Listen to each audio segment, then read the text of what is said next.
اللہ اللہ اللہ اللہ اللہ اللہ۔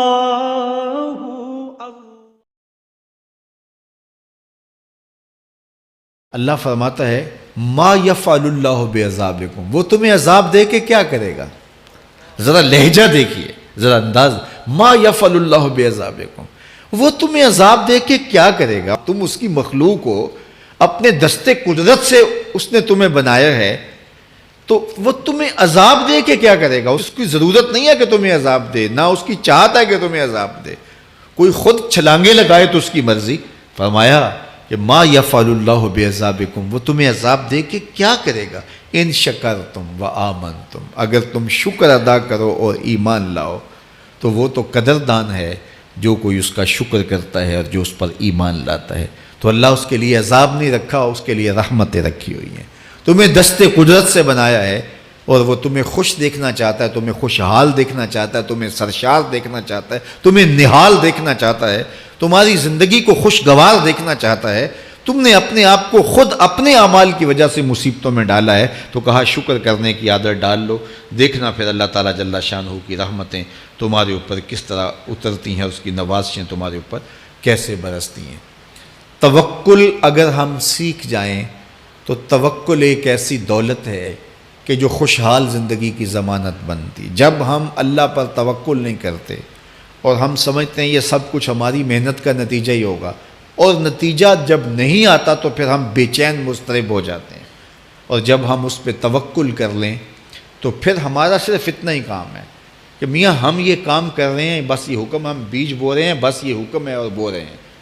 باقی اس پہ بھروسہ ہے، یہ کام اس کا ہے کہ اس نے اس کو اگانا ہے، اس کے اوپر پھل لگانے ہیں۔ تو جب اس پہ توکل ہو جائے تو بندہ سوکھا رہتا ہے، ورنہ بندہ مشکل میں مبتلا ہو جاتا ہے۔ بسا اوقات ایسا ہوتا ہے کہ بندہ ایک منصوبہ تیار کرتا ہے، اس کا عملی نتیجہ اس کو سامنے نظر آ رہا ہوتا ہے، لیکن نتیجہ بالکل الٹ جاتا ہے۔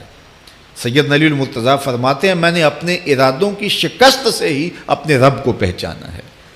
کہ میں ایک منصوبہ تراشتا ہوں کہ یہ اور یوں ہوگا اور وہ ہونا چاہیے، لیکن نتیجہ وہ نہیں آتا، تو کوئی طاقت ہے اس کا جو نتیجہ بدل دیتی ہے۔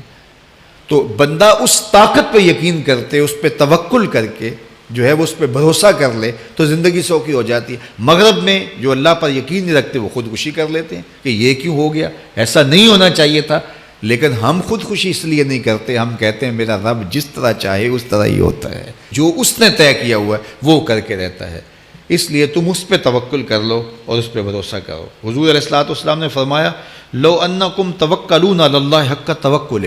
اللہ پر توکل کرنے کا جو حق ہے اگر تم وہ ادا کر دے تو فرمایا اللہ تمہیں ایسے رزق عطا کرے جیسے پرندوں کو عطا کرتا ہے۔ ہمارا تو کاروبار ہے، یہ فیکٹری ہے، یہ دکان ہے، یہ ہماری نوکری ہے، ہم نے یہاں سے کمائی کرنی ہے۔ پرندوں کا کوئی کاروبار نہیں ہوتا، کوئی نوکری نہیں ہوتی، کوئی ٹھیا، کوئی اڈا نہیں ہوتا جہاں جا کے انہوں نے رزق کے لیے کوئی آغاز کرنا ہوتا ہے، بلکہ حضور نے فرمایا تغدو خماسا و تروح بطانا، جب وہ صبح گھر سے نکلتے ہیں تو خالی پیٹ نکلتے ہیں